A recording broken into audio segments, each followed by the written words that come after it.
비가 억수같이 쏟아지는 밤이었다. 한국병원 응급실은 그칠 줄 모르는 폭우만큼이나 혼란스러웠다. 형광등, 불빛이 젖은 바닥에 어지럽게 반사되었고 소독약 냄새와 고통에 찬 신음소리, 다급한 발걸음 소리가 뒤섞여 공기를 무겁게 짓눌렀다. 한민서는 이 모든 혼돈의 한가운데에 서 있었다.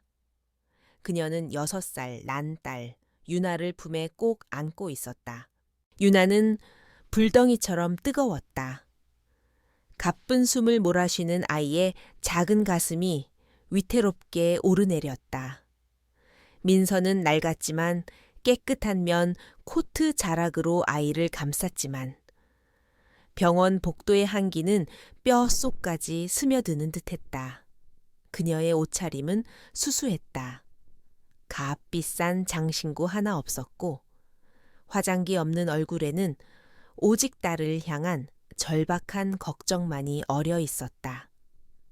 그녀는 이미 1시간 넘게 이 차가운 복도에서 순서를 기다리고 있었다.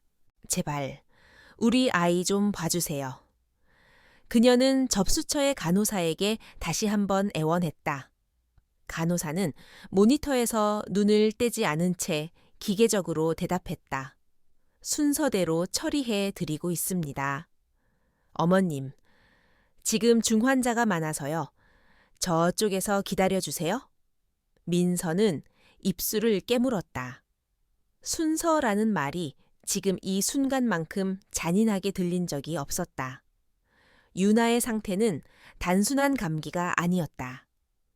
아이는 급성 폐렴 증상을 보이고 있었다. 그때 응급실 문이 거칠게 열리고 한 무리의 사람들이 요란하게 들어섰다. 말끔한 정장을 차려입은 남자들과 값비싼 모피 코트를 걸친 중년 여성이었다.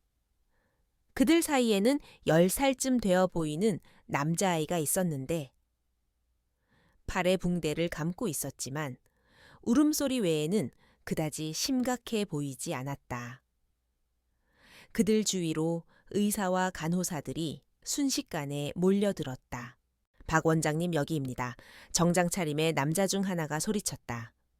곧이어 흰 가운을 입은 중년의 남자가 위압적인 태도로 걸어 나왔다. 그는 한국병원의 원장 박진영이었다.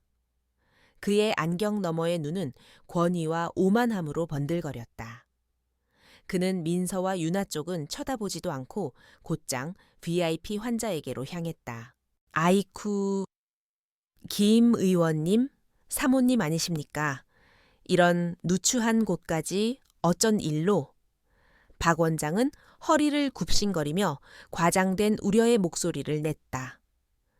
우리 애가 계단에서 좀 굴렀어요. 팔이 부러진 것 같은데 당장 최고 좋은 병실로 옮겨야겠어요. 우리 애가 얼마나 예민한데요. 여자가 날카롭게 말했다. 박 원장은 즉시 옆에 있던 수간호사에게 고개를 돌렸다. 지금 당장 VIP 병실 준비해. 그리고 응급처치실 1번 베드 비워. 어서 수간호사의 얼굴이 난처함으로 일그러졌다. 원장님. 하지만 1번 베드는 지금 마지막 남은 침상이고 저쪽 아이 환자가 상태가 더. 그녀가 망설이며 민서 쪽을 곁눈질했다. 박진영의 표정이 싸늘하게 굳었다. 그는 수간호사를 노려보며 목소리를 낮췄다. 김 선생, 지금 누굴 가르치려는 건가? 저쪽이 누군지 몰라 우리 병원 최대 후원자 중 한 분이신 김 의원님. 가족이야. 저 아이가 잘못되면 당신이 책임질 건가? 당장 비키라고 해. 그의 목소리에는 거역할 수 없는 냉기가 실려 있었다. 민서는 이 모든 대화를 똑똑히 들었다. 분노가 치밀어 올랐지만 그녀는 유나를 더 세게 껴안으며 침착하게 앞으로 나섰다. 그녀의 목소리는 떨렸지만 분명했다. 원장님, 죄송하지만 제 아이가 먼저 왔습니다. 그리고 상태가 정말 위독합니다. 숨을 제대로 쉬지 못하고 있어요. 제발 한 번만 봐주십시오. 박진영은 그제야 민서를 돌아보았다. 그는 그녀의 머리부터 발끝까지를 경멸적으로 훑어보았다. 싸구려 코트, 낡은 신발, 절박함에 지친 얼굴, 그의 입가에 비웃음이 어렸다. 어머님, 지금 규정 모르십니까? 여기는 위급한 순서대로, 그리고 병원 규율대로 처리하는 곳입니다. 저분은 우리 병원의 중요한 손님이시고, 당신 아이는 그냥 감기 같은데 감기가 아닙니다. 민서가 목소리를 높였다. 급성 폐렴 증상입니다. 동네 병원에서 큰 병원으로 가라고 해서 급히. 시끄럽습니다. 박진영이 그녀의 말을 거칠게 끊었다. 의사는 나야. 당신이 아니라 어디서 감히 원장 앞에서 진단을 내려. 당신 같은 사람들 상대할 시간 없어. 여봐라. 보안팀. 그는 손가락을 까딱했다. 건장한 체격의 보안 요원 2명이 즉시 다가왔다. 그들의 눈에는 어떤 감정도 담겨 있지 않았다. 박진영은 민서를 향해 턱짓했다. 저 여자, 아이 데리고 밖으로 내보내. 병원 업무 방해하고 있어. 당장. 안 됩니다. 제발 이러지 마세요. 아이가 죽어갑니다. 민서는 절규했다. 그녀는 유나를 보호하려 뒷걸음질 쳤지만 보안 요원들은 무자비했다. 한 명이 그녀의 팔을 거칠게 잡아챘다. 나가시죠. 아줌마. 원장님 말씀 못 들었습니까? 좋은 말로 할 때 나가세요. 싫어요. 내 아이가. 유나야. 유나가 거친 몸짓에 놀라 희미한 신음을 토해냈다. 민서의 눈에서 뜨거운 눈물이 쏟아졌다. 그녀는 필사적으로 저항했다. 하지만 연약한 여자의 힘으로는 건장한 남자 둘을 당해낼 수 없었다. 그녀는 질질 끌려나가기 시작했다. 박진영은 그 광경을 차갑게 지켜보았다. 김 의원의 아내는 불쾌하다는 듯 코를 막고 고개를 돌렸다. 응급실에 다른 환자들과 보호자들은 공포에 질리거나 혹은 무관심하게 이 폭력적인 장면을 외면했다. 아무도 나서지 않았다. 힘없는 자의 절규는 병원의 소음에 묻혀버렸다. 제발, 제발. 민서의 애원은 빗소리에 섞여들었다. 보안 요원들은 그녀를 응급실 문 밖으로 차가운 밤 공기 속으로 거칠게 밀어냈다. 다시는 여기서 소란 피우지 마쇼. 육중한 유리문이 그녀의 등 뒤에서 쾅 소리를 내며 닫혔다. 민서는 비틀거리며 차가운 시멘트 바닥에 주저앉을 뻔했다. 억수같이 쏟아지는 비가 순식간에 그녀와 유나를 흠뻑 적셨다. 유나의 숨소리가 더욱 가빠지고 쌕쌕거리는 소리로 변했다. 아이의 몸이 축 늘어지기 시작했다. 절망이 민서의 심장을 얼어붙게 만들었다. 그녀는 닫힌 병원 문을 만견자실하게 바라보았다. 병원 안에서는 박진영이 의원 사모님에게 다시금 아첨하는 목소리가 새어 나왔다. 걱정 마십시오. 사모님, 저희 한국 병원이 최고 수준으로 모시겠습니다. 어서 이쪽으로.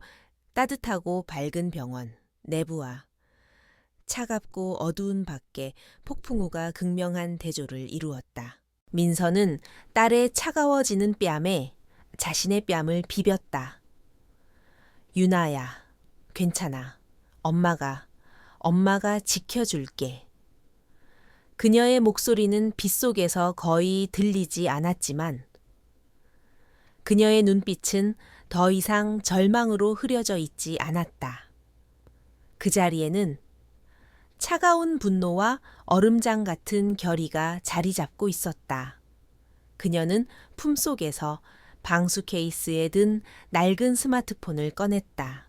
손가락이 추위로 뻣뻣했지만 그녀는 망설임 없이 단 하나의 번호를 눌렀다. 전화기 화면에 희미한 불빛이 그녀의 굳은 얼굴을 비추었다. 그녀는 수화기 너머로 신호음이 가는 것을 들으며 다시 한번 병원 건물을 올려다보았다. 한국병원. 그리고 그 위에서 오만하게 빛나고 있는 원장 박진영의 이름이 새겨진 간판을. 신호음이 한 번, 두 번 울렸다. 그리고 세 번째 신호음이 울리기 직전 상대방이 전화를 받았다. 수화기 너머로 낮고 침착한 목소리가 들려왔다. 민서야. 단 한마디였다. 그 목소리를 듣는 순간 민서는 애써 참았던 숨을 내쉬었다. 그녀는 입술을 열었다. 태준 씨, 나, 그리고 유나가 병원에서 쫓겨났어요. 그녀의 목소리는 여전히 떨렸지만 그 안에는 이제 고발과 확신이 담겨 있었다. 병원 문 밖은 아수라장이었다. 빗줄기는 더욱 거세져 얇은 처마 밑으로 피신한 민서의 어깨를 사정없이 때렸다. 그녀는 유나를 품에 안고 차가운 벽에 등을 기댔다. 유나의 몸은 이제 저천증으로 미세하게 떨리기 시작했다. 아이의 숨소리는 얕고 불규칙해졌으며 다친 눈꺼풀이 파르르 경련했다. 민서는 자신의 천이라도 나누어 주려는 듯 아이를 필사적으로 끌어안았다. 차가운 콘크리트 바닥에서 한기가 올라와 젖은 옷을 뚫고 뼈를 시리게 했다. 방금 전까지 겪었던 모욕감과 분노는 딸의 생명에 대한 공포로 바뀌어 그녀의 심장을 짓눌렀다. 하지만 그녀는 울지 않았다. 눈물은 사치였다. 그녀는 휴대전화 너머로 들려오는 침착한 목소리에 모든 희망을 걸었다. 태준 씨, 유나가 위험해요. 같은 시각 서울의 심장부, 여의도를 내려다보는 YH 글로벌 타워의 최상층 펜트하우스. 도시의 불빛이 발 아래 카페처럼 펼쳐져 있었지만 거대한 통유리창 너머로는 병원 앞과 똑같은 폭풍우가 몰아치고 있었다. 그러나 이 방 안의 공기는 바깥의 혼돈과는 대조적으로 얼음장처럼 차갑고 고요했다. 방 안은 전쟁실이라 불리는 이사회 회의실이었다. 길고 광택이 나는 흑단 테이블 끝에 강태준이 앉아 있었다. YH 글로벌의 회장. 그는 30 중반의 나이에도 불구하고 감히 범접할 수 없는 위압감을 풍겼다. 완벽하게 재단된 다크 네이비 슈트. 한 치의 흐트러짐도 없는 머리 스타일. 그리고 그 어떤 감정도 읽을 수 없는 차가운 눈동자. 그는 지금 수십억 달러 규모의 적대적 인수합병 건을 마무리 짓는 긴급 이사회를 주재하고 있었다. 테이블을 둘러싼 12명의 중역들은 모두 국내 재계에서 내로라 하는 인물들이었지만 지금은 학생처럼 굳은 표정으로 태준의 입만 바라보고 있었다. 제한된 조건은 우리가 아니라 그들의 절박함을 보여줄 뿐입니다. 태준의 낮고 울림 있는 목소리가 방 안을 채웠다. 우리는 기다릴 겁니다. 그들이 무릎 꿇을 때까지 48시간 내로. 그의 말이 차에 끝나기도 전에 테이블 위에 놓인 그의 개인 휴대전화가 짧게 진동했다. 업무용 전화가 아니었다. 오직 단 한 사람만이 아는 번호였다. 방 안에 모든 중역들의 시선이 일제히 그 작은 기계로 쏠렸다. 감히 YH의 회장이 직접 주관하는 분초를 다투는 회의를 방해할 수 있는 존재는 없었다.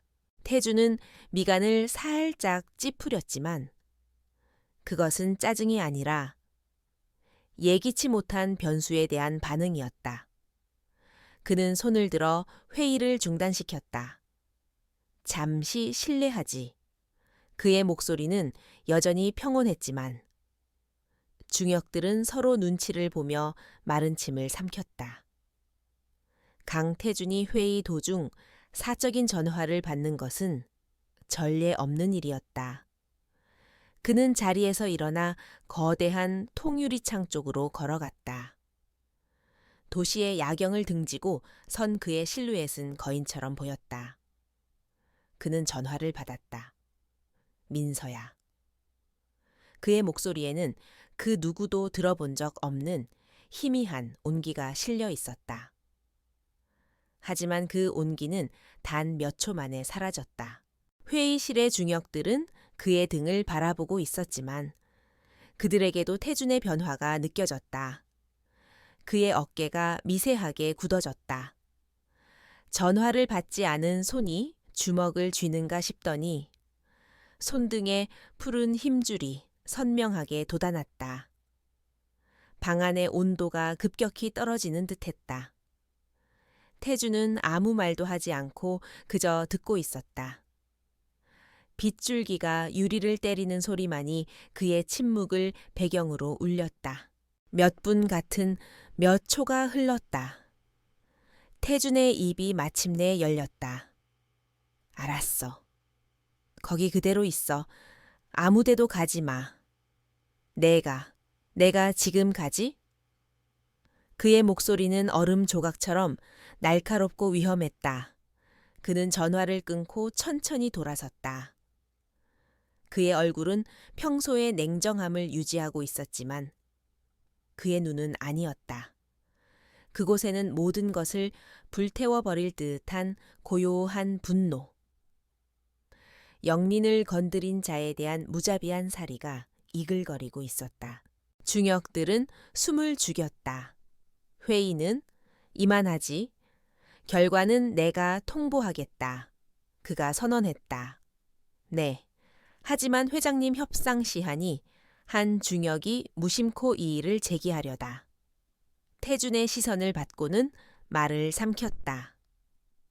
그 눈은 한마디만 더 하면 네 목을 부러뜨리겠다고 말하고 있었다.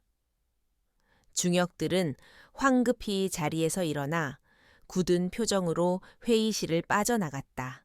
방 안에 태해준 혼자 남게 되자마자 그림자처럼 문이 열리고 한 남자가 들어섰다.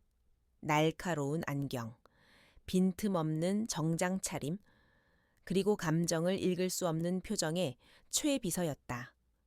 그는 강태준의 수족이자 YH의 가장 효율적이고 무자비한 문제 해결사였다. 회장님? 초의 비서. 태준이 창밖을 노려보며 말했다. 지금 당장 그림자 팀 전원 동원해. 최 비서의 눈썹이 살짝 올라갔다.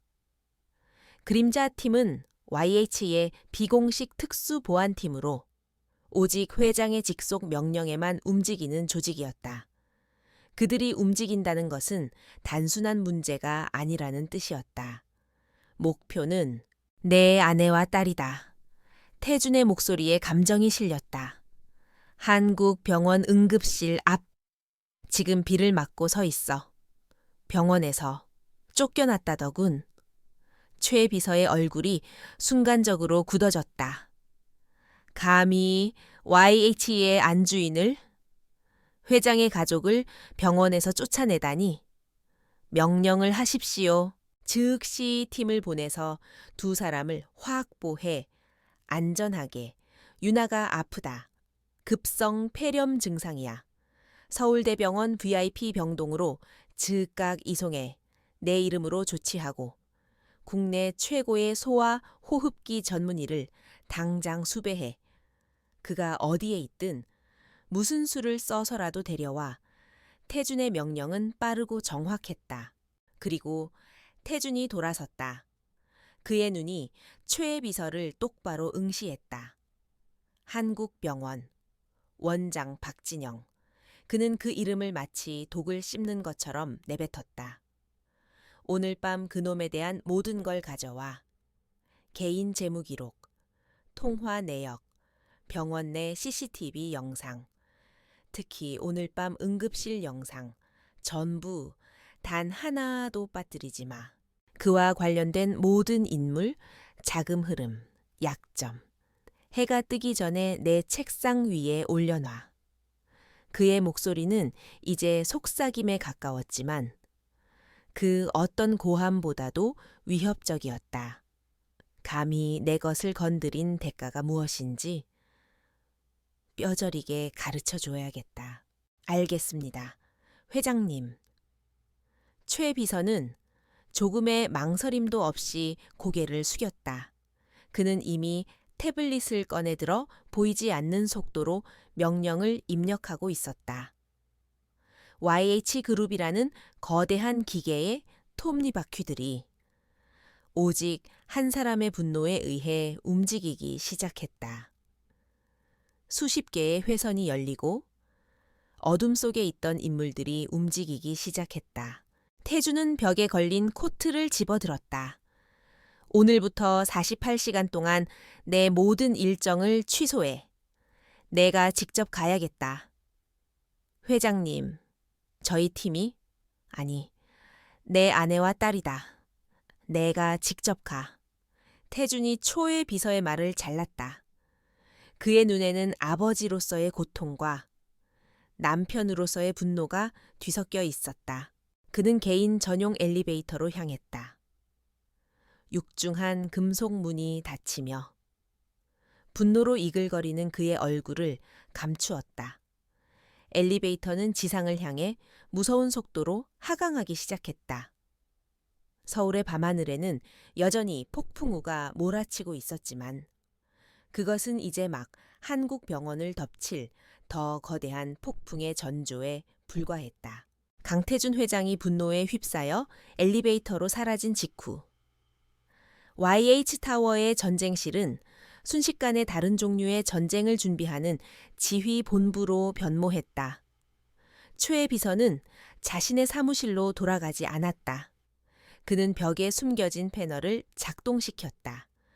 웅장한 서가가 갈라지며 안쪽에 숨겨진 창문 하나 없는 차가운 금속의 방이 드러났다. YH그룹의 모든 정보를 통제하고 위기를 관리하는 코어였다. 방 안은 수십 개의 모니터, 불빛으로 푸르게 빛나고 있었다. 초의 비서는 방 중앙의 터미널에 앉아 헤드셋을 착용했다. 그의 표정은 회장에 불타는 분노와는 정반대로 수술을 집도하는 외과 의사처럼 냉정하고 침착했다. 그의 손가락이 키보드 위에서 보이지 않을 속도로 움직였다. 작전명 나이트폴, 즉시 개시한다. 알파팀, 브라보팀, 찰리팀, 모두 응답하라. 즉각적인 응답이 헤드셋을 통해 들려왔다. 알파, 대기 중, 브라보, 위치 확인, 찰리, 준비 완료. 이들은 YH의 그림자 팀이었다. 전직 특수부대 요원과 국가정보원 출신들로 구성된 오직 강태준 회장만을 위해 존재하는 비공식 조직이었다. 그들은 존재하지만 기록되지 않는 유령들이었다. 알파팀, 현재 시간부로 한국병원 응급실. 앞으로 이동, 목표는 2명. 사모님과 따님이다. 최 비서가 민서의 사진과 윤아의 인상착의를 즉시 전송했다. 어떤 소란도 일으키지 않는다. 그림자처럼 접근하여 즉시 확보. 지정된 의료 이송 차량으로 서울대병원 VIP 병동으로 이송한다. 절대적인 보안을 유지할 것. 알겠습니다. 짧고 간결한 대답이 돌아왔다. 동시에 초의 비서는 브라보 팀에게 명령했다. 브라보, 한국병원의 모든 네트워크에 침투한다. 지금 당장 CCTV 서버, 환자 기록 데이터베이스, 재무관리 시스템, 무엇보다 오늘 밤 응급실 구역의 모든 영상 파일을 확보한다. 단 1초도 빠짐없이 침투 개시. 찰리팀. 목표는 박진영, 병원장이다. 그의 모든 것을 파낸다. 개인 계좌, 통신 기록, 내연 관계, 약점. 지금 이 순간부터 그가 숨 쉬는 것까지 감시한다. 최 비서의 지휘 아래 YH라는 거대한 정보 기계가 한 개인을 향해 움직이기 시작했다.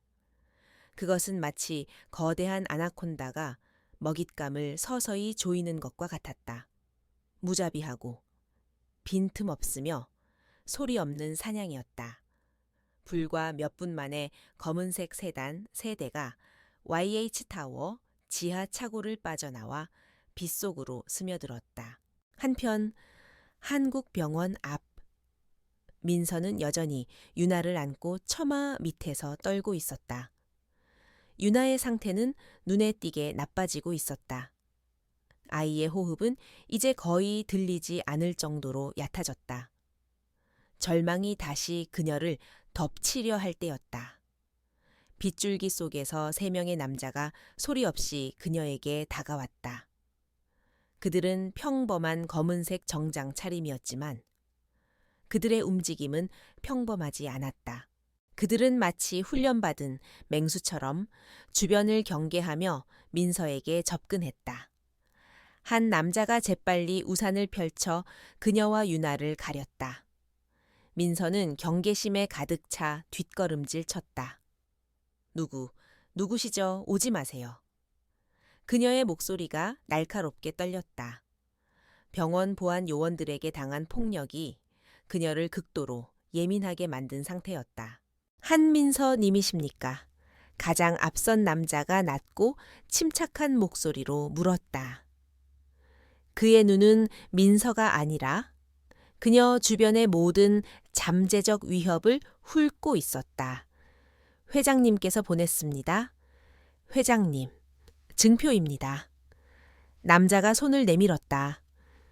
그의 손바닥에는 작은 백금 반지가 놓여 있었다.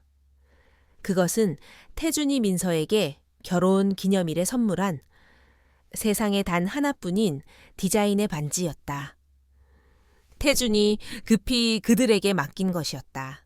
민서의 눈이 커졌다. 경계심이 안도감으로 바뀌는 것은 한순간이었다. 유나를 구해야 해요. 그녀가 속삭였다. 알고 있습니다. 사모님, 저희가 모시겠습니다. 다른 2 남자가 즉시 민서의 양옆에 서서 인간 방패처럼 그녀를 감쌌다. 그들은 민서와 유나를 조심스럽게 부축하며 길가에 대기하고 있던 검은색 밴으로 향했다. 밴은 겉보기에는 평범한 스타렉스였지만 문이 열리자 내부는 최첨단 의료 장비가 갖춰진 이동식 집중 치료실이었다. 대기하고 있던 의료진이 재빨리 유나를 넘겨받아 산소 마스크를 씌우고 생체 신호를 체크하기 시작했다. 천저하, 산소 포화도 급격히 하락 중입니다. 즉시 약물 투여 및 보온 조치 실시. 민서도 차에 오르자마자 따뜻한 담요와 뜨거운 차가 건네졌다. 배는 미끄러지듯 빗속을 뚫고 출발했다. 모든 것이 5분도 채 안 되는 시간에 일어났다. 한국병원의 어느 누구도, 심지어 입구의 보안 요원조차도 이 은밀한 작전을 눈치채지 못했다. 그들은 그저 폭우 속에 또 다른 그림자가 지나갔다고 생각했을 뿐이다. 다시 YH타워의 코어 최 비서의 모니터 중 하나에 CCTV 영상 확보 완료라는 메시지가 떴다. 그는 즉시 응급실 내부 영상을 재생했다. 시간은 정확히 1시간 전. 영상 속에서 그는 민서가 딸을 안고 절박하게 애원하는 모습과 박진영이 오만하게 그녀를 무시하는 장면을 보았다. 그는 영상을 확대했다. 박진영의 입모양, 그의 경멸에 찬 표정, 김 의원 아내의 불쾌한 몸짓까지 선명하게 잡혔다. 그리고 마침내 그가 보안 요원들에게 손짓하는 장면. 2명의 건장한 남자가 민서를 거칠게 끌어내고 그녀가 비틀거리며 밖으로 쫓겨나는 모습이 고스란히 녹화되어 있었다. 초의 비서는 입술을 굳게 다문 채 그 장면을 반복해서 돌려보았다. 그의 헤드셋으로 찰리 팀의 보고가 들어왔다. 목표물 박진영, 지난 3년간 총 7건의 불법 의료 시술 알선 및 뇌물 수수 정황 포착, 차명 계좌 5개 발견, 총액 30억 원 상당. 현재 병원 장실에서 김 의원 측근과 추가적인 거래를 논의 중인 것으로 보임. 브라보 팀 보고합니다. 병원 재무기록 확보, 제약회사 리베이트, 의료기기 도입 비리 관련 데이터 다수 발견, 박진영 원장 서명 파일 확인. 정보가 실시간으로 쏟아져 들어왔다.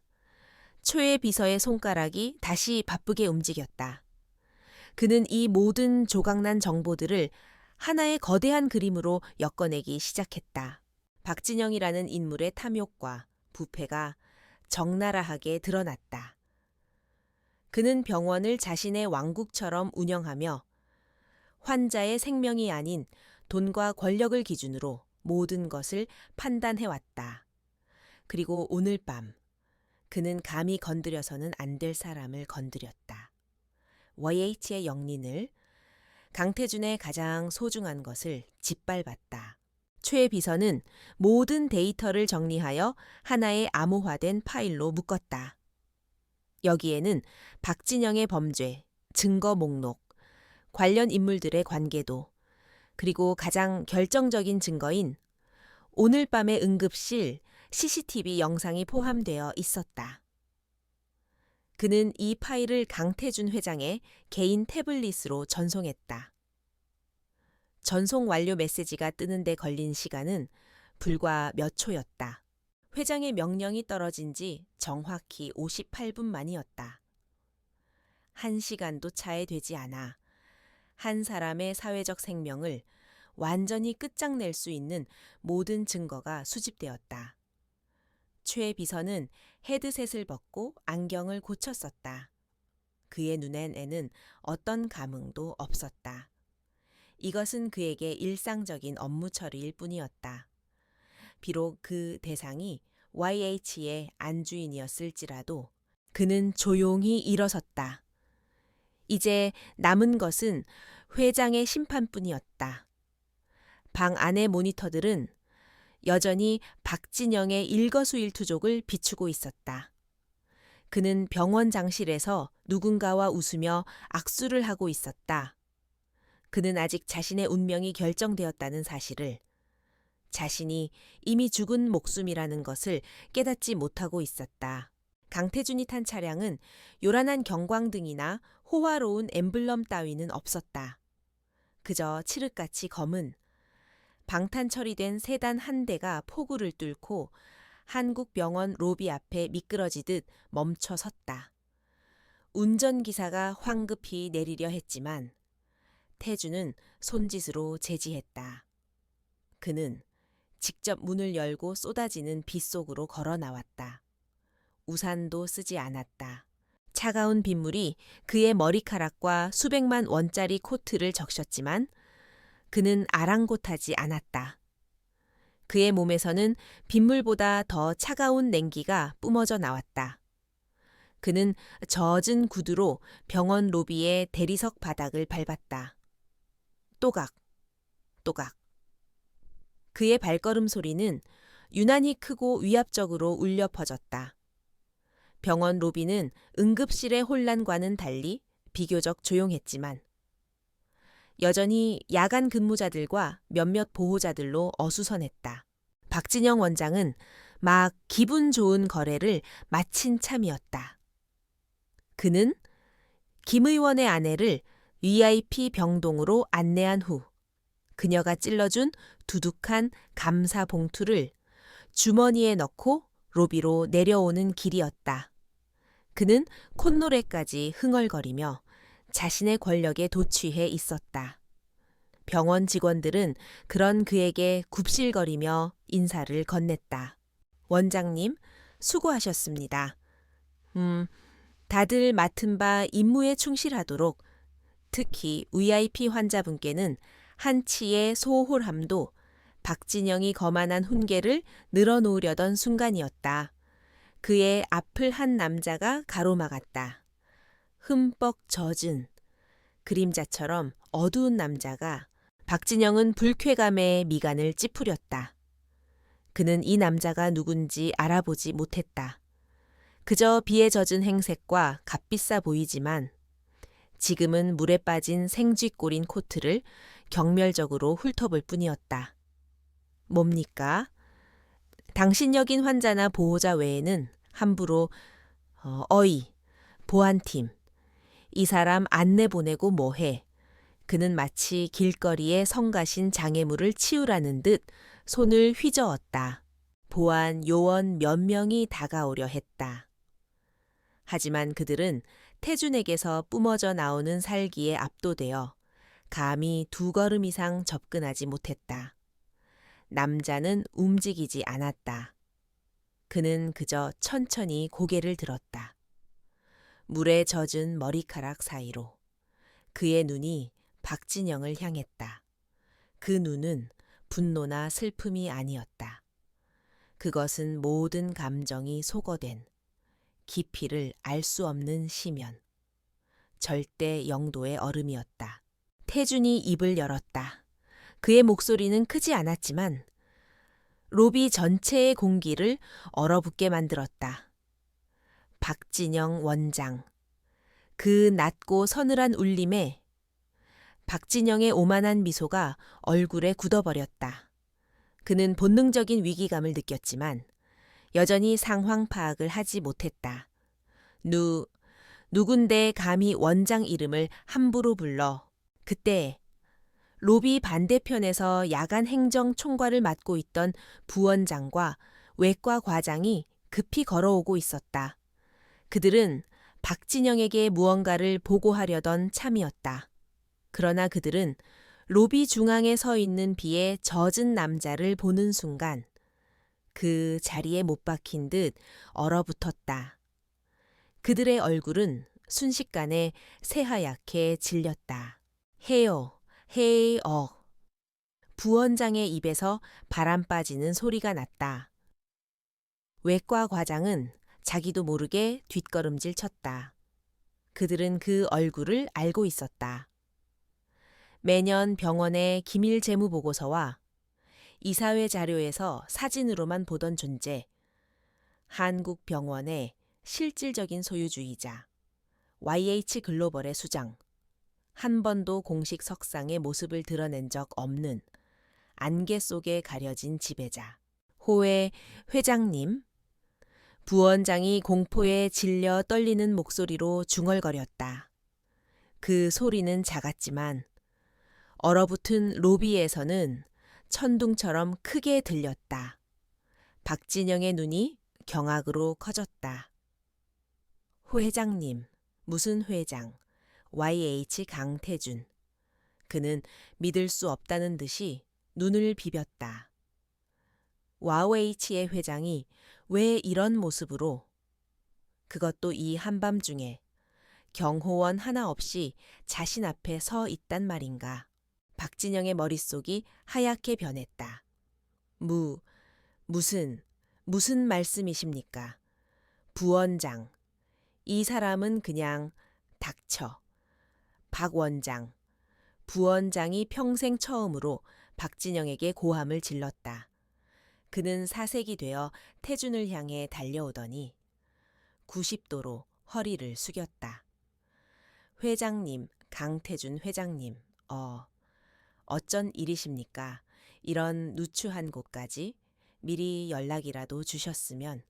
부원장의 필사적인 외침은 박진영의 마지막 희망을 산산조각 냈다. 사실이었다. 이 비에 젖은 남자가, 자신이 방금 쓰레기 취급하며 쫓아내려 했던 이 남자가 바로 자신의 목숨줄을 쥐인 강태준 회장이었다. 박진영의 다리가 후들거리기 시작했다. 주머니 속의 뇌물 봉투가 갑자기 천근만근의 돌덩이처럼 느껴졌다. 태주는 부원장에게는 눈길조차 주지 않았다. 그의 시선은 오직 박진영에게 고정되어 있었다. 그는 얼어붙은 박진영을 향해 한 걸음 다가갔다. 뚝, 뚝. 그의 코트에서 떨어진 물이 대리석 바닥에 웅덩이를 만들었다. 내가 다시 묻지. 태준의 목소리가 아까보다 한 톤 더 낮아졌다. 박진영 원장, 맞나? 네, 그렇습니다. 제가 박진영입니다. 회장님. 박진영은 공포에 질려 덜덜 떨며 대답했다. 그의 오만했던 태도는 온데간데 없었다. 그는 지금이라도 당장 무릎이라도 꿇고 싶은 심정이었다. 무슨 결례라도. 결례? 태준의 입가에 비웃음인지 분노인지 모를 희미한 경련이 일었다. 1시간 전. 내 아내와 6살짜리 딸이. 그는 천천히 단어 하나하나를 얼음 송곳처럼 박아 넣으며 말했다. 이 병원 응급실에서 당신에 의해 밖으로 쫓겨났다고 하더군. 쿵. 박진영은 심장이 바닥으로 떨어지는 소리를 들었다. 아내 딸 응급실, 그의 머릿속에서 조각난 기억들이 맞춰지기 시작했다. 1시간 전 자신이 경멸하며 쫓아냈던 그 초라한 행색의 여자와 아이, 급성 폐렴이라고 소리치던 그 여자. 설마, 아니야, 그럴 리가 없어. 오해십니다. 회장님, 그럴 리가요, 저는. 박진영이 필사적으로 변명하려 했지만 태주는 그의 말을 들을 생각이 없었다. 태주는 박진영의 어깨를 스치듯 지나쳐 로비 중앙을 가로질렀다. 그의 시선은 엘리베이터 옆에 붙어 있는 이사회, 회의실, 표지판을 향해 있었다. 그는 얼어붙은 병원 고위 간부들을 향해 차갑게 명령했다. 그들의 공포에 질린 시선이 모두 그에게 향해 있었다. 이사회실. 지금 당장 관련자 전원 소집해. 그의 목소리는 더 이상 질문이 아니었다. 그것은 거역할 수 없는 심판의 선고였다. 태주는 엘리베이터 버튼을 눌렀다. 그는 젖은 코트를 벗지도 않은 채 그저 묵묵히 숫자가 바뀌는 것을 지켜보았다. 부원장과 외과 과장을 비롯한 간부들은 겁에 질린 채 황급히 그를 따랐다.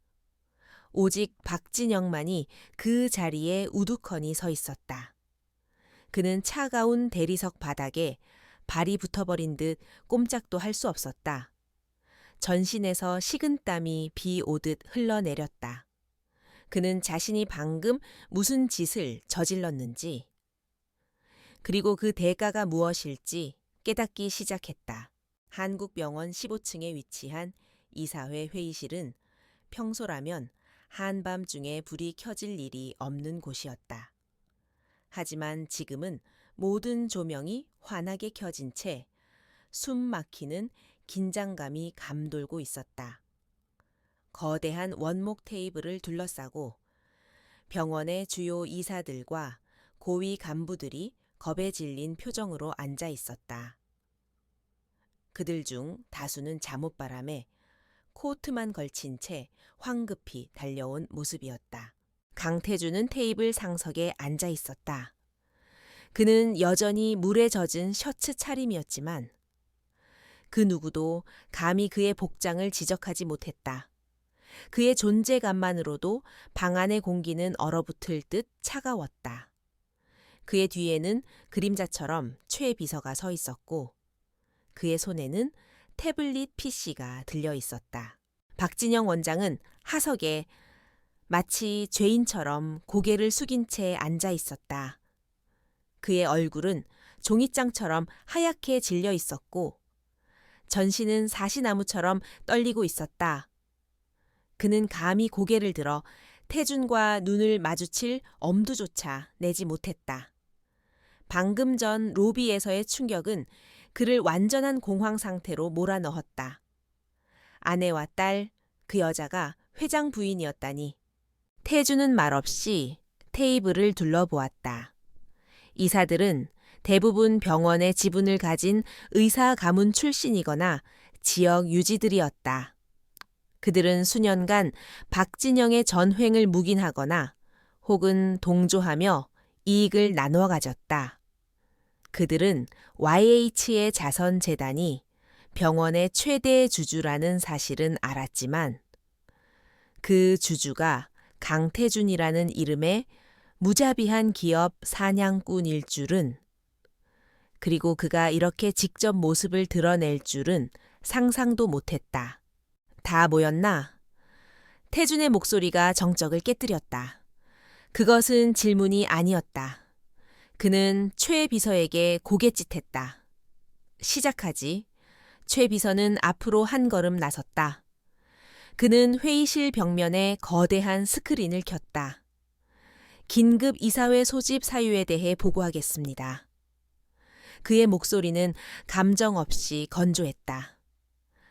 첫 번째로 스크린에 뜬 것은 영상 파일이었다. 오늘 밤 10시 32분 병원 응급실 CCTV 영상입니다.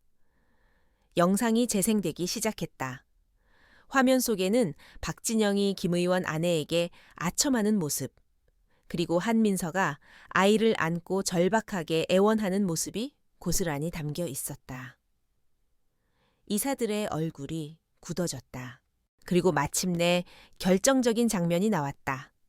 박진영이 경멸적인 표정으로 민서를 손가락질하며 보안 요원을 부르는 장면. 당장 끌어내. 그의 목소리는 CCTV에 녹음되지 않았지만 그 오만한 입모양은 모든 것을 말해주고 있었다. 거구의 보안 요원들이 민서를 거칠게 잡아끌고 그녀가 비틀거리며 폭우 속으로 쫓겨나는 모습이 적나라하게 펼쳐졌다. 회의실 안은 숨소리조차 들리지 않았다. 박진영은 이제 떨림을 멈추고 아예 넋이 나간 표정이었다. 이건 한 이사가 뭐라고 변명하려 했지만 최 비서는 즉시 다음 자료를 띄웠다. 박진영 원장 개인 재무 기록입니다. 스크린에는 복잡한 계좌, 이체 내역과 차명 계좌 목록이 나타났다. 지난 3년간 5개의 차명 계좌를 통해 총 32억 4천만 원의 불명확한 자금이 유입된 것을 확인했습니다. 자금 출처는 주로 J제약, S의료기기 등 병원 납품 업체들입니다. 최 비서가 레이저 포인터로 특정 거래 내역들을 지목했다. 그것은 명백한 리베이트와 횡령의 증거였다. 박진영의 눈이 공포로 흔들렸다. 저건 절대 들켜서는 안 되는 비밀 계좌였다. YH가 어떻게 단 1시간 만에 저런 정보들을 뿐만 아닙니다. 최 비서의 목소리는 무자비했다. 그는 음성 파일을 재생했다. 2시간 전 원장실에서의 녹취입니다. 하하하, 원장님 덕분입니다. 저희 아버님 병실 그렇게 빨리 처리해 주실 줄은. 에이, 뭘요? 김 의원님께는 이 정도는 해드려야죠. 여기 한국병원은 내가 왕인데. 하하하. 박진영 자신의 오만한 웃음소리가 회의실에 울려 퍼졌다. 그리고 뒤이어 김 의원 측근이 작은 성이라며 봉투를 건네는 대화까지 이어졌다. 기호, 거짓말이야, 조작이야. 이건 불법 사찰이야. 박진영이 마침내 무너진 듯 비명을 질렀다. 그는 자리에서 벌떡 일어섰다. 당신들이 뭔데 날 심판해? 여긴 내 병원이야, 내가. 앉아. 강태준의 목소리가 낮게 울렸다. 그 목소리에는 천둥과 같은 위압감이 실려 있었다. 박진영은 마치 거대한 힘에 짓눌린 것처럼 비명을 멈추고 비틀거리며 의자에 다시 주저앉았다. 태주는 천천히 일어섰다. 그는 테이블을 돌아 박진영의 앞으로 걸어갔다. 그의 젖은 셔츠가 몸에 달라붙어 단련된 근육의 윤곽을 드러냈다. 내 병원이라고. 태준이 박진영의 턱을 거칠게 움켜쥐고 고개를 쳐들게 했다. 박진영의 눈에 고인 공포, 어린 눈물과 태준의 얼음장 같은 눈이 마주쳤다. 이 병원, YH 자선 재단 소유 지분 62%, 그 재단 이사장, 내 아내 한민서다. 충격적인 사실이 태준의 입에서 흘러나왔다. 이사들은 경악했다. 병원의 최대 주주가 그들이 존재조차 몰랐던 회장의 아내였다니. 박진영은 이제 숨조차 제대로 쉬지 못했다. 그리고 그 재단의 모든 의결권은 회장인 내가 위임받아 행사하지. 태주는 박진영을 경멸적으로 밀쳐냈다. 그는 다시 상석으로 돌아가 테이블을 짚고 섰다. 오늘부로 이사회 긴급 결의안을 상정한다. 그의 목소리는 이제 공식적인 선언이었다. 첫째, 박진영 원장을 한국병원 원장직에서 즉각 파면한다. 반대하는 사람은 아무도 없었다. 이사들은 넋이 나간 채 고개만 끄덕일 뿐이었다. 둘째, 박진영 개인의 모든 병원 관련 자산 및 계좌를 즉시 동결 조치한다. 법무팀은 지금 즉시 가압류 절차에 착수하도록. 셋째, 오늘 제시된 모든 증거자료, 횡령, 배임, 뇌물수수, 그리고 살인미수.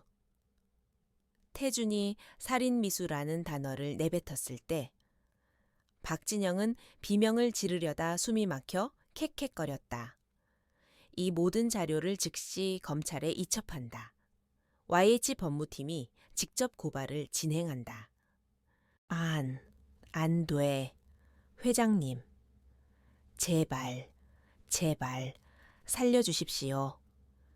제가 죽을 죄를 박진영이 의자에서 굴러떨어져 태준의 발치로 기어 오려 했다. 그는 태준의 바짓가랑이를 붙잡으려 손을 뻗었다. 하지만 그의 손이 닿기도 전에 최 비서의 구둣발이 그의 손목을 무자비하게 짓밟았다. 악, 감히 회장님께 손대지 마라. 최 비서가 차갑게 경고했다. 태주는 바닥에서 벌레처럼 꿈틀거리는 박진영을 내려다보았다. 내 놈이 내 딸을, 6살짜리 아이를 그 차가운 빗속으로 내쫓았을 때 내 놈은 이미 나에게 자비를 구할 자격을 잃었다. 태준의 목소리에는 일말의 동정심도 없었다. 그리고 여기 계신 이사분들. 태준이 고개를 돌려 나머지 이사들을 쏘아보았다. 그들의 어깨가 움츠러들었다. 박진영의 전횡을 묵인하고 동조한 대가도 치르게 될 겁니다. YH 감사팀이 내일 아침부로 병원 전체에 대한 특별감사에 착수할 겁니다. 한 명도 빠져나갈 생각 마시죠. 이사들의 얼굴이 절망으로 물들었다. 그들의 왕국이 하룻밤 사이에 무너져 내린 것이다. 태주는 더 이상 볼 일이 없다는 듯 돌아섰다. 최 비서, 마무리해. 네, 회장님. 회의실 문이 열리고 YH의 보안 요원들과 법무팀 직원들이 쏟아져 들어왔다. 그들은 만견자실한 박진영의 양팔을 거칠게 붙잡아 일으켜 세웠다. NWA 이거 노노아 내가 누군지 알아. 박진영이 마지막 발악을 했지만 그의 외침은 공허하게 울릴 뿐이었다. 그는 짐짝처럼 회의실 밖으로 끌려나갔다. 이사들은 자신들의 운명을 기다리며 고개를 숙인 채 미동도 하지 않았다. 한국 병원을 지배하던 어두운 왕조가 단 한 사람의 분노에 의해 하룻밤 만에 처절하게 막을 내리는 순간이었다. 동이 트기 시작했다. 지독했던 폭우는 밤사이에 그치고 잿빛 구름 사이로 희미한 새벽빛이 새어나왔다. 한국 병원은 마치 거대한 폭풍이 휩쓸고 지나간 것처럼 고요했다. 하지만 그 고요함 속에는 혼란과 불안, 그리고 미약한 안도감이 뒤섞여 있었다. 병원 로비에는 이미 YH 그룹의 로고가 박힌 검은색 정장을 입은 감사팀 직원들이 도착해 있었다. 그들은 한치의 오차도 없이 병원 장실과 행정실, 재무팀 사무실을 접수하고 모든 데이터 서버를 봉인했다. 밤새 이사회에서 벌어진 일을 전해 들은 직원들은 삼삼오오 모여 두려움에 찬 목소리로 속삭였다. 박진영 원장의 철권 통치가 하룻밤 사이에 막을 내렸다는 사실을. 그리고 그 막강했던 그가 범죄자처럼 끌려나갔다는 사실을 믿기 어려워했다. 강태주는 밤새 한숨도 자지 않았다. 그는 박진영이 끌려나간 뒤에도 이사들을 몰아붙여 필요한 모든 행정적 조치를 마무리 지었다. 그리고 이제 박진영의 호화롭지만 악취미로 가득 찼던 원장실에서 그는 창밖으로 밝아오는 서울의 스카이라인을 바라보고 있었다. 젖었던 셔츠는 초의 비서가 가져온 새 것으로 갈아입은 후였다. 회장님. 초의 비서가 문을 열고 들어섰다. 이성훈 교수 도착했습니다. 태준이 고개를 끄덕였다. 잠시 후 40대 후반의 한 남자가 조심스럽게 원장실로 들어섰다. 그는 흉부외과 전문의 이성훈 교수였다. 그는 뛰어난 실력을 가졌음에도 불구하고 박진영의 비리에 동조하지 않는다는 이유로 수년간 주요 보직에서 밀려나 연구실만 지키던 인물이었다. 이성훈은 자신이 왜 이 새벽에 병원의 최고 권력자가 된 남자에게 불려왔는지 몰라 잔뜩 긴장한 표정이었다. 저 부르셨다고. 이성훈 교수 맞으시죠? 태준이 돌아섰다. 그의 눈은 밤샘의 피로에도 불구하고 여전히 형형했다. 네, 그렇습니다만 오늘부로 당신을 한국병원 원장 직무대행으로 임명합니다. 태준의 목소리는 간결하고 단호했다. 이성훈의 눈이 충격으로 커졌다. 네, 제가요. 하지만 저는 박진영 라인이 아니라는 것. 실력은 있으나 줄을 서지 않았다는 것. 그래서 밀려났다는 것. 다 압니다. 그게 내가 당신을 선택한 이유입니다. 태준은 이성훈에게 다가갔다. 이 교수가 할 일은 간단합니다. 이 병원을 원래 있어야 할 모습으로 되돌리는 겁니다. 그는 책상 위에 두꺼운 서류철 하나를 올려놓았다. YH 감사팀이 밤새 정리한 병원 개혁안이었다. 치여째, 당장 이 병원에 썩어빠진 VIP 시스템부터 폐기하십시오. 환자는 돈이나 권력이 아니라 위급한 순서대로 치료받아야 합니다. 응급실 트리아지 환자 분류 시스템 전면 개편하세요. 태준의 목소리에 힘이 실렸다. 둘째, 모든 의료 수가와 약품, 기기 구매 내역을 원점에서 재검토합니다. YH가 지원하는 자금은 환자의 생명을 살리는 데 쓰여야지. 누군가의 주머니를 채우는데 쓰여선 안 됩니다. 셋째, 내부 고발 시스템을 만들고 그동안 박진영 밑에서 불이익을 당했던 양심 있는 의료진들을 보호하고 복권시키십시오. 이 병원은 장사치가 아니라 의사가 주인이어야 합니다. 이성훈은 떨리는 손으로 서류를 받아들었다. 그의 눈에 단순한 놀라움을 넘어선 어떤 결의가 차오르기 시작했다. 그는 수년간 꿈꿔왔지만 불가능하다고 여겼던 개혁안을 눈앞에서 보고 있었다. 회장님, 하지만 이 모든 것을 실행하려면 엄청난 저항이 이성훈이 우려를 표했다. 저항 세력은 내가 처리합니다. YH가 뒤에 있습니다. 태준이 그의 말을 잘랐다. 당신은 오직 환자만 보고 가십시오. 할 수 있겠습니까? 태준이 이성훈의 눈을 똑바로 응시했다. 이성훈은 마른 침을 삼키고 허리를 깊이 숙였다. 목숨을 걸고 해보겠습니다. 태준은 고개를 끄덕였다. 병원의 가장 시급한 문제를 정리한 그는 더 이상 지체할 이유가 없었다. 그는 초의 비서에게 뒷정리를 맡기고 원장실을 나섰다. 새벽빛이 병원 복도를 비추고 있었다. 어둠은 물러가고 새로운 질서의 아침이 밝아오고 있었다. 태주는 엘리베이터를 타고 지하 주차장으로 향했다. 그의 차는 이제 서울대병원으로 향했다. 병원을 향해 질주하는 동안 태준의 차갑던 CEO로서의 가면이 서서히 벗겨졌다. 그는 지독한 피로감을 느꼈다. 어젯밤 아내의 절박했던 목소리. 딸이 위험하다는 그 한마디가 그의 심장을 다시금 옥죄었다. 그가 가진 수조 원의 돈도, 모든 것을 무너뜨릴 수 있는 권력도. 아픈 딸아이 앞에서는 무력했다.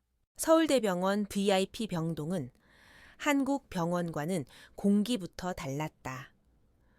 소란스러움 대신 차분한 전문성이, 아첨 대신 정중한 예의가 공간을 채우고 있었다. 그는 YH의 전용 병실로 안내받았다. 병실 문 앞. 한민서가 뜬 눈으로 밤을 사운 채 지친 모습으로 앉아 있었다. 그녀는 남편을 보자마자 자리에서 일어섰다. 두 사람 사이에는 격정적인 재회는 없었다. 그들은 그저 깊은 눈빛을 교환했다. 수만 가지의 감정이 그 짧은 시선 속에 오갔다. 유나는 태준의 목소리가 미세하게 잠겨 있었다. 괜찮아요. 태준 씨. 민서가 그의 팔을 부드럽게 잡았다. 열은 내렸어요. 최 비서님이 수배해 주신 교수님이 방금 다녀가셨는데 급성 폐렴이 맞지만 조치가 빨라서 무사히 고비를 넘겼대요. 지금은 자고 있어요. 안도의 한숨이 태준의 입에서 터져 나왔다. 그는 비틀거리듯 병실 문을 열고 안으로 들어갔다. 유나는 작은 침대 위에서 색색거리며 잠들어 있었다. 어젯밤의 고통스러운 모습은 온데간데 없고 평소의 천사 같은 얼굴로 돌아와 있었다. 아이의 뺨은 아직 약간 상기되어 있었지만 호흡은 고르고 평온했다. 태주는 딸아이의 침대 옆 의자에 천천히 주저앉았다. 그는 거대한 손으로 유나의 작은 손을 조심스럽게 감싸 쥐었다.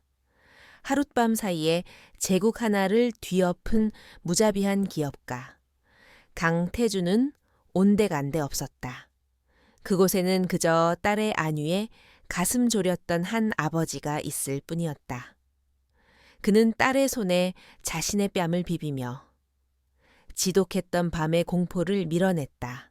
민서가 조용히 다가와 그의 어깨에 손을 얹었다.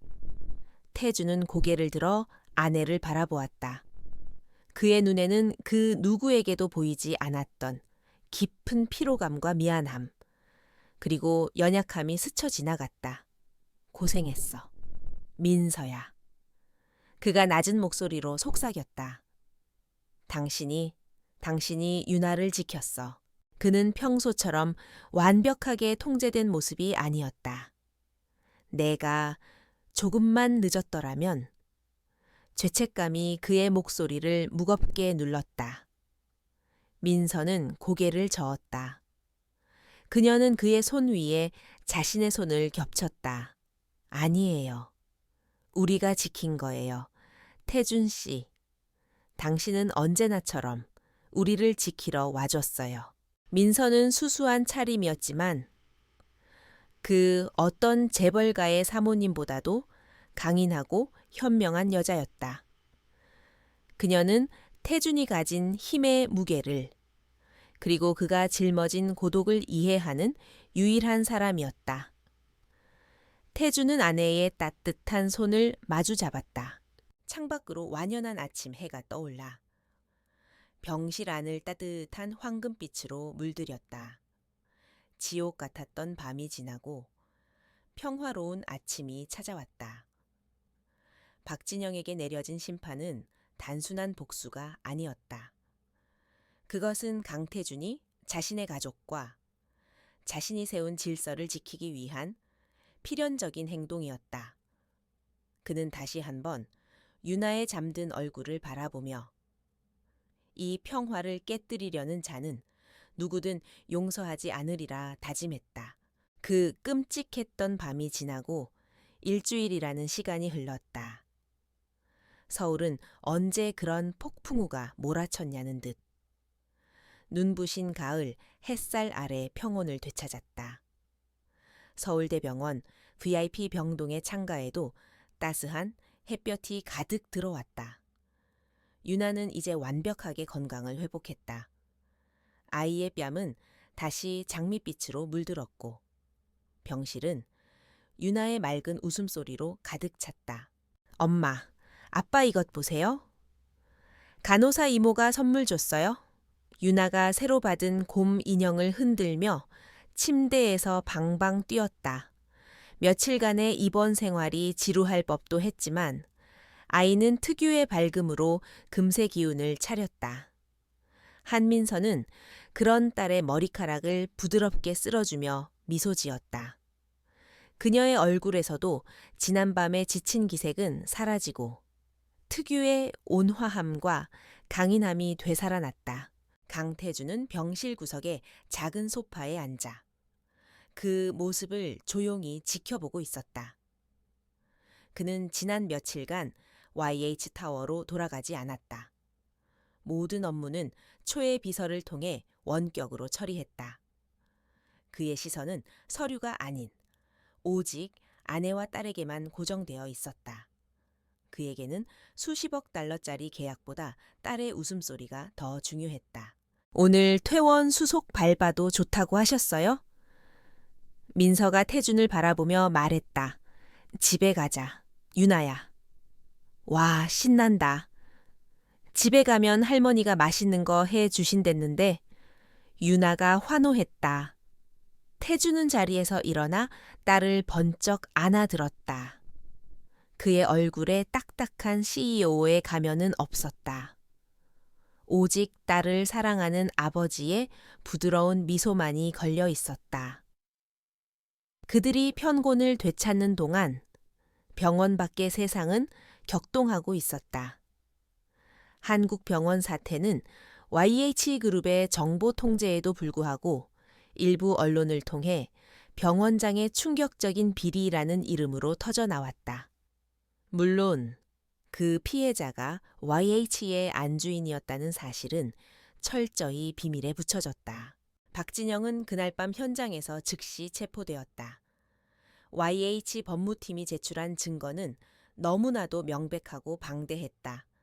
횡령, 배임, 의료법 위반, 그리고 뇌물수수 혐의가 꼬리에 꼬리를 물고 이어졌다. 그가 수년간 쌓아 올린 돈과 인맥의 성은 모래성처럼 허무하게 무너져 내렸다. 그와 결탁했던 김 의원 역시 정치 생명의 치명타를 입었다.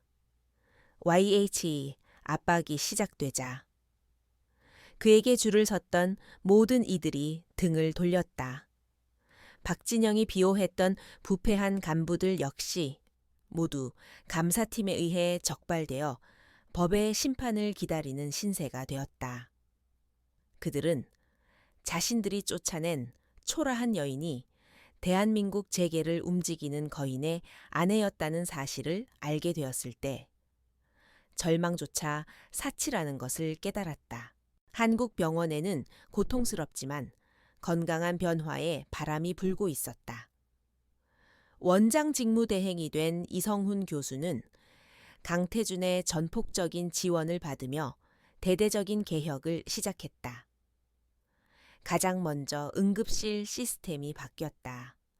이제 그곳에서는 돈이나 지위가 아니라 오직 환자의 위급함만이 순서를 결정했다. 이성훈 교수는 낡은 관행과 싸우며 밤낮으로 뛰어다녔다. 박진영의 잔당들이 은밀하게 저항했지만 YH 감사팀이라는 서슬 퍼런 칼날 앞에서 그들의 저항은 무의미했다. 양심 있는 의사들이 다시 현장으로 돌아왔고 병원은 서서히 본연의 모습을 되찾아갔다. 환자를 살리는 공간이라는 그 당연한 진실을 말이다. 강태준과 한민서는 이 모든 과정에서 자신들의 이름을 철저히 숨겼다. 한국 병원의 개혁은 YH자선재단의 공식적인 결정사항으로 진행되었다. 민서는 여전히 언론에 노출되지 않는 조용한 이사장으로 남았고 태주는 다시 YH타워의 그림자 속으로 돌아갔다. 그날 밤의 일은 마치 없었던 일처럼 그들 가족만의 비밀로 남았다. 며칠 후 주말의 따사로운 오후 서울 외곽의 한적한 수목권. 강태준과 한민서는 평범한 부부처럼 캐주얼한 차림으로 유나와 함께 산책을 하고 있었다. 그들의 주위에는 경호원도 비서도 없었다. 오직 세 식구뿐이었다. YH의 회장과 재단 이사장의 모습은 어디에도 없었다. 아빠, 비행기 태워주세요. 유나가 깔깔거리며 태준에게 팔을 벌렸다. 태준은 웃으며 딸을 다시 번쩍 안아 올려 목마를 태웠다. 유나의 웃음소리가 맑은 가을 하늘 아래 퍼져나갔다. 민서는 그 모습을 바라보며 행복한 미소를 지었다. 이제 좀 괜찮아요. 민서가 나란히 걷는 태준에게 조용히 물었다. 그녀는 남편이 겪었을 그날 밤의 분노와 그 이후에 무거운 책임감을 알고 있었다. 태준은 목마를 태운 유나의 작은 손을 잡으며 천천히 고개를 끄덕였다. 당신과 유나가 무사한 걸 봤을 때 그가 낮은 목소리로 말했다. 그때 모든 게 괜찮아졌어. 그의 목소리에는 그날 밤의 살기 대신 깊은 안도감과 아내에 대한 감사가 담겨 있었다. 당신이 버텨줘서 고마워, 민서야. 당신은 나보다 훨씬 강한 사람이야. 민서는 대답 대신 그의 손을 부드럽게 잡았다. 그녀는 알았다. 강태준이라는 남자의 힘은 YH그룹의 총수라는 자리에서 나오는 것이 아니었다. 그의 진짜 힘은 이 작은 가족을, 그가 사랑하는 사람들을 지키고자 하는 절박한 마음에서 나온다는 것을 태주는 잠시 걸음을 멈추고 저 멀리 지는 노을을 바라보았다. 그의 어깨 위에서 유나가 제잘거렸다. 옆에는 아내가 든든하게 서 있었다. 그는 자신이 가진 수조 원의 재산이나 세상을 움직이는 권력에 대해 생각하지 않았다. 그는 지금 이 순간의 평화를 생각했다. 그는 세상의 어둠과 탐욕을 안다. 박진영 같은 자들은 언제든 다시 나타날 것이다. 하지만 그는 두렵지 않았다. 그는 자신이 지켜야 할 것이 무엇인지 분명히 알았기 때문이다. 그의 제국은 여의도의 유리타워가 아니었다. 그의 진정한 왕국은 바로 지금. 그의 곁에 있는 이 두 사람이었다. 그는 아내의 손을 더 꽉 잡았다. 유나를 태운 어깨가 든든했다. 가족은 다시 평화로운 일상으로 돌아왔다.